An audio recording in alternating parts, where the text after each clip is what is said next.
আসসালামু আলাইকুম। এখন শুনবেন সংবাদ শিরোনাম। এখানে যাত্রাবাড়িতে নিহতের বিষয়ে গণশুনানি। প্রাথমিকভাবে এই এলাকায় কমপক্ষে ৮৫ জনকে হত্যার প্রমাণ মিলেছে জানিয়েছেন চিফ প্রসিকিউটর। বিরোধে রাজধানীর কলাবাগানে স্ত্রী ও শাশুড়িকে ধারালো অস্ত্রের আঘাতে হত্যা, অভিযুক্ত স্বামীকে আটক করেছে পুলিশ। চুরির ঘটনায় শেষ পর্যায়ে সিআইডির তদন্ত, গাফিলতির পাশাপাশি মিলেছে বাংলাদেশ ব্যাংক কর্মকর্তাদের যোগসাজশের আলামত। উত্তরখানে ডিএনসিসির পরিচ্ছন্নতা কর্মীদের উপর হামলার ঘটনায় গ্রেফতার ৩, সুষ্ঠু তদন্ত করে জড়িতদের দ্রুত আইনের আওতায় আনার নির্দেশ প্রশাসকের। এতক্ষণ শুনছিলেন সংবাদ শিরোনাম, এখন শুনবেন বিস্তারিত। গণঅভ্যুত্থানে রাজধানীর যাত্রাবাড়িতে সংঘটিত গণহত্যার বিচার কাজ গুরুত্বের সঙ্গে এগিয়ে নিচ্ছে আন্তর্জাতিক অপরাধ ট্রাইব্যুনাল। প্রাথমিক তালিকায় এই এলাকাতেই অন্তত ৮৫ জনকে হত্যার তথ্য প্রমাণ মিলেছে বলে জানিয়েছেন চিফ প্রসিকিউটর মোহাম্মদ আমিনুল ইসলাম। দুপুরে রাজধানীর যাত্রাবাড়িতে নিহতদের পরিবার ও আহতদের নিয়ে আয়োজিত এক গণশুনানিতে এই তথ্য জানিয়েছেন তিনি। স্বজনহারাদের দাবি, দ্রুত বিচার নিশ্চিত করে দৃষ্টান্তমূলক শাস্তি দিতে হবে দোষীদের। গণশুনানিতে অংশ নেন জুলাইয়ের ঘটনায় ক্ষতিগ্রস্ত পরিবারগুলো।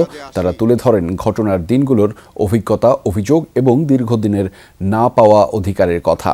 জুলাই গণঅভ্যুত্থানে যাত্রাবাড়ি হত্যাকাণ্ডের মামলাকে সবচেয়ে বেশি গুরুত্ব দিয়ে দ্রুততম সময়ের মধ্যে এই মামলার বিচার কাজ শেষ করা হবে বলেও জানিয়েছেন চিফ প্রসিকিউটর। আমি চিফ প্রসিকিউশনের পক্ষ থেকে আপনাদের কাছে আমি ওয়াদা করে যেতে চাই যে আপনাদের প্রত্যেকটি পরিবার যারা শহীদ হয়েছেন, আহত হয়েছেন, প্রত্যেক পরিবারের বিচার ইনশাল্লাহ নিশ্চিত করা হবে। আপনারা একটু দয়া করে আমাদেরকে এই তথ্য প্রমাণ দিয়ে, সাক্ষ্য দিয়ে আমাদের এই বিচার কাজটাকে, এই তদন্ত কাজটাকে আপনারা ত্বরান্বিত করুন। জুলাই গণঅভ্যুত্থানের চেতনাকে ধারণ করে বৈষম্যহীন ও সাম্যের বাংলাদেশ গড়ার আহ্বান জানিয়েছেন প্রধানমন্ত্রীর উপদেষ্টা মাহদি আমিন।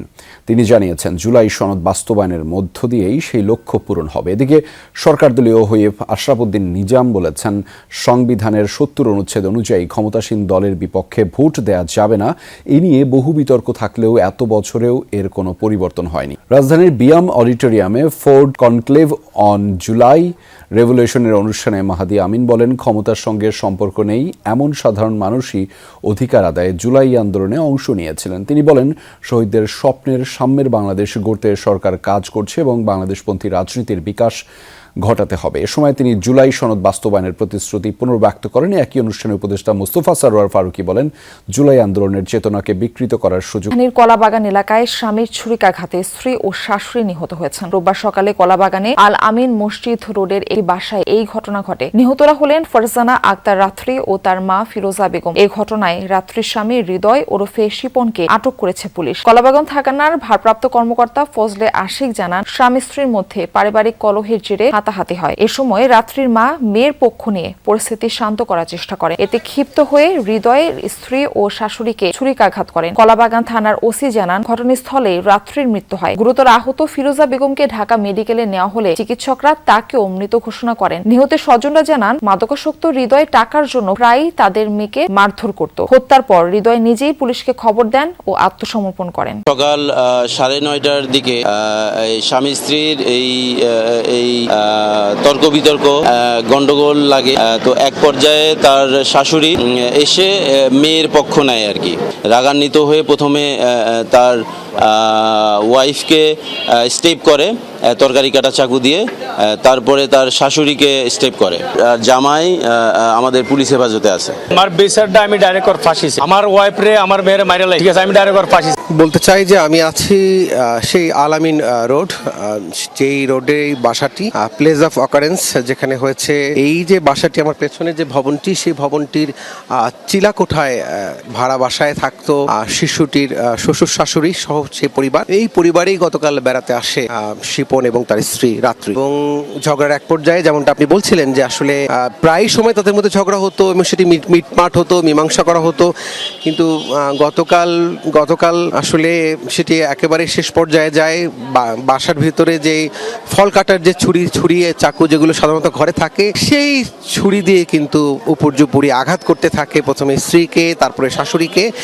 এবং বাংলাদেশ ব্যাংকের রিজার্ভ চুরি তদন্তের শেষ পর্যায়ে সিআইডি, তারপরও সহসা তদন্ত রিপোর্ট জমা হবে না, কারণ অভিযুক্ত বিদেশি ব্যক্তি ও প্রতিষ্ঠানকে বিচারের আওতায় আনা নিয়ে আলোচনা শেষ হয়নি। সিআইডি বলছে বাংলাদেশ ব্যাংক কর্মকর্তাদের গাফিলতি ও যোগসাজশ দুটি নজিরই মিলেছে। একই সাথে দেশে তদন্ত রিপোর্ট জমা হলে নিউ ইয়র্কে করা মামলা প্রভাবিত হবে কিনা তাও খতিয়ে দেখা দরকার, যদিও সিনিয়র আইনজীবী বলছেন প্রভাবিত হবার সুযোগ নেই। 2016 সালের 4 ফেব্রুয়ারি বাংলাদেশে বৃহস্পতিবার রাত সাপ্তাহিক ছুটির আমেজ।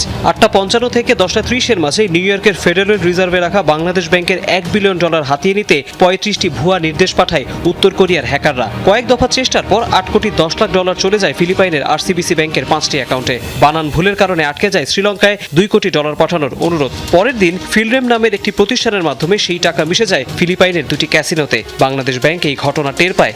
এরপর কেটে গেছে 10 বছর, তদন্ত আজও শেষ হয়নি। 96 বার পিছিয়েছে পূর্ণাঙ্গ প্রতিবেদন জমার তারিখ। যদিও এর মাঝে 64 ব্যক্তি ও প্রতিষ্ঠানকে অভিযুক্ত করার খবর মিলেছে। তালিকায় আছেন সাবেক গভর্নর ডক্টর আতিউর রহমান সহ বাংলাদেশ ব্যাংকের 9 কর্মকর্তা। তদন্ত সংস্থা সিআইডি বলছে দায়িত্বে অবহেলার প্রমাণ মিলেছে, কেননা ঘটনার দিন বাংলাদেশ ব্যাংকে সুইফট সিস্টেমের নিরাপত্তা যথাযথভাবে নিশ্চিত করা হয়নি। সন্দেহ বাড়িয়েছে হ্যাকারদের পাঠানো ফিশিং লিংকে ক্লিক করার ঘটনা। দেশের ভিতর তো অবশ্যই সহযোগিতা ছিল, বাট এটা ষড়যন্ত্র হিসাবে আমরা ওইভাবে আনবো না, কারণ ষড়যন্ত্রের বিষয় এটা আর্থিক অপরাধের ক্ষেত্রে ওইভাবে বলা যায় না। ফিলিপিনে আমাদের $81 মিলিয়ন কনফিসকেট করা, এই কোর্ট অর্ডারটা পাঠানোর পরে তাদের কিছু অবজারভেশন দিয়েছে, সেই অবজারভেশনের ভিত্তিতে আমরা আবার উত্তর দিব। একটা উদাহরণ দিলাম, এরকম বেশ কিছু আন্তর্জাতিক মণ্ডলে আমাদের কিছু কোয়ারি আমাদের দিক থেকে আছে, ওদের দিক থেকে আছে, এগুলো এখনো মিট আপ করা হয়নি। তো আমাদের পারফেক্ট করতে গেলে এগুলো কমপ্লিট করতে হবে। গেল জুনে রিজার্ভ চুরির তদন্তের 10,000 পৃষ্ঠার খসড়া অভিযোগপত্র আইনি পরামর্শের জন্য অ্যাটর্নি জেনারেলের কার্যালয়ে পাঠায় সিআইডি। বিবেচনা করা হচ্ছে মানি লন্ডারিং। উত্তরখানের STS এলাকায় দায়িত্বরত ঢাকা উত্তর সিটি কর্পোরেশন ডিএনসিসির পরিচ্ছন্নতা কর্মীদের উপর হামলার ঘটনায় 3 জনকে গ্রেফতার করেছে পুলিশ। সকালে স্থানীয় দুর্বৃত্তরা এই হামলা চালায় বলে জানিয়েছে ডিএনসিসি। খবর পেয়ে ঘটনাস্থল পরিদর্শন করেন ডিএনসিসির প্রশাসক মোহাম্মদ শফিকুল ইসলাম খান এবং ঢাকা 18 আসনের সংসদ সদস্য SM জাহাঙ্গীর হোসেন। পরিদর্শন শেষে প্রশাসক সংশ্লিষ্টদের সঙ্গে কথা বলেন এবং ঘটনার সুষ্ঠু তদন্ত করে জড়িতদের দ্রুত আইনের আওতায় আনার নির্দেশ দেন। পাশাপাশি ভবিষ্যতে দায়িত্ব পালনরত পরিচ্ছন্নতা কর্মীদের নিরাপত্তা নিশ্চিত করতে প্রশাসনকে কঠোর ব্যবস্থা গ্রহণের উপর গুরুত্ব আরোপ করেন। ওয়েটমৈত্রী হাসপাতালে হামলায় আহত পরিচ্ছন্নতা কর্মীদের দেখতে যান এবং খোঁজ খবরও নেন তারা। রামরাজ্য তো কায়েম করে কেউ টিকে থাকতে পারবে না। আইন আছে সবার জন্য, আপনার জন্য আইন আছে, আমার জন্য আইন আছে। যদি যে আইনের চোখে যে অপরাধী তার বিরুদ্ধে শাস্তিমূলক ব্যবস্থা নিতে হবে। এই যে আজকে যে গরিব মানুষগুলো আহত হয়েছে, এখানে যে একটা মানুষ মারা যেত কি হতো, এরকম অনেকজন এখানে আহত হয়েছে, সে রোগীগুলো দেখতে আসলাম। আমরা চাই যে দেশে আইনের শাসন আছে, যখন যেখানে যা হবে মব কালচার থেকে বেরোয় এসে বা গায়ের জোরে কিছু করতে পারো না, যে ফেসিবাদী আমলে ছিল। আইন আছে সবার জন্য, আপনার জন্য আইন আছে, আমার জন্য আইন আছে। যদি যে আইনের চোখে যে অপরাধী তার বিরুদ্ধে শাস্তিমূলক ব্যবস্থা নিতে হবে। এই যে আজকে যে গরিব মানুষগুলো আহত হয়েছে, এখানে যে একটা মানুষ মারা যেত কি হতো, এরকম অনেকজন এখানে আহত হয়েছে, সে রোগীগুলো দেখতে আসলাম। আমরা চাই যে